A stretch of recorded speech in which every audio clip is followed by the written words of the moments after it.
Amazing.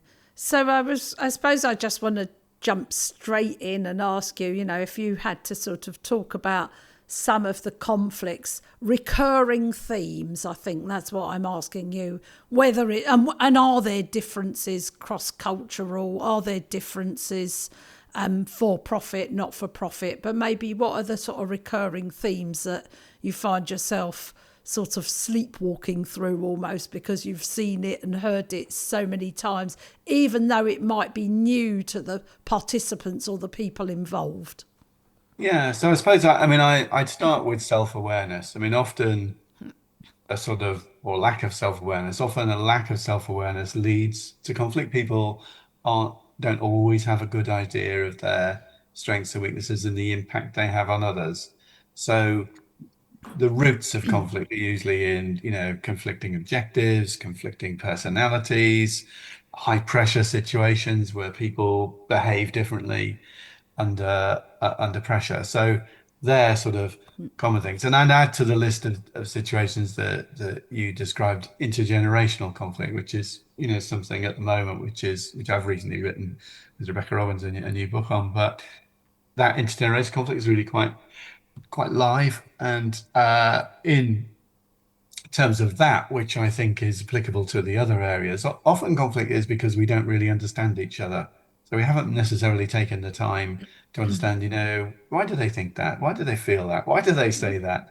That kind of thing. And then how we communicate. So sometimes, you know, um, we don't communicate in the most effective way. So we say things, and when there isn't a high degree of trust, those things can be easily misinterpreted, easily picked up on, and sometimes, the fact is sometimes people are looking to looking to hear the wrong answer, and that can cause a problem. So in terms of the diagnosis, there's a whole load of things there. There's also included in that, I guess, role conflict. So sometimes, and this is especially the case between boards and executives, if the role of the board isn't clear, if the role of the executive isn't clear, then they can end up in this trying to do each other's jobs, and there can be a sort of turf war in the middle, or you can have a sort of parallel universe where things aren't being done because no one thinks that it's their role, and the shame is that if nobody thinks that's their role, that thing's not going to get done, and then that can cause conflict. Um, of course, I think the other thing which plays in is I think general geopolitical or societal conflict can overflow into individual situations, and we're seeing that in the world now, where people are, you have to make a choice one way or the other. In terms of ways of dealing with conflict, I think there are some clear patterns there too, and I mean, you'll be very familiar, and many of the people listening to this will be familiar with Thomas and Kilman. I always think it's quite interesting that one of the world experts on conflict was called Killman, but I mean that's the bread and the baker, really, isn't it? But they basically came up with a fantastic test that you can do, which tests your instinctive approaches to conflict. So how will you generally react in a conflict situation? And they basically said, well, you can compete, you can collaborate, you can compromise, you can avoid, or you can accommodate. And interestingly, when I've tested CEOs many times, what you find is CEOs tend to be high in compete and avoid. So they'll die in a ditch over things they really care about, and then they'll disengage quickly from things that are low stakes to them and don't really matter. But of course, sophisticated CEOs might throw a veil of collaboration over a meeting by saying, or starting it usually with, morning everyone, I'm really interested to know what you think. And as long as everybody else thinks what they think, then it's all fine.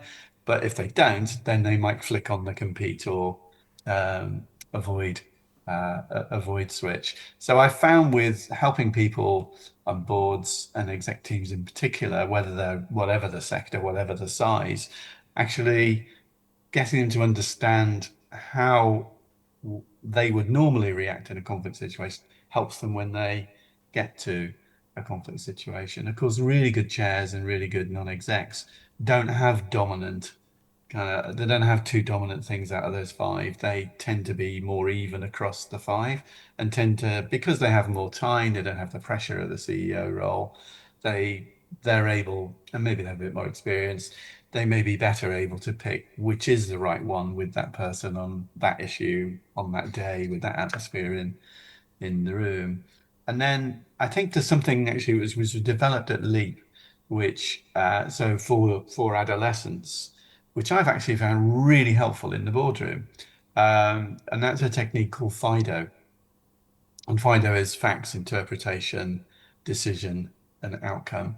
So getting someone to think really clearly about, so something happens or someone says something or you feel you're in a conflict, is to be really clear what outcome you want at the end of that before you open your mouth or decide what to do. And then being able to distinguish between facts and interpretations is really helpful because that avoids projection and in error. And actually thinking through that will give you enough time as well, so you don't do something rash. So once you've then understood really what's going on, I think what I found over the years is that when in conflict situations, when under pressure, people often think they have far less choice than they do. They say, "Oh, I could only do that. I had to choose between this and that." When actually the choice set is normally much broader. And so thinking and maybe getting help with thinking about, well, what are the different ways I could deal with this very difficult relationship or this very difficult decision is really helpful. So I found the combination of Thomas Thomas-Kilmann test, FIDO, two very powerful and useful things. And also they're both good at enhancing self-awareness. So they fit quite well.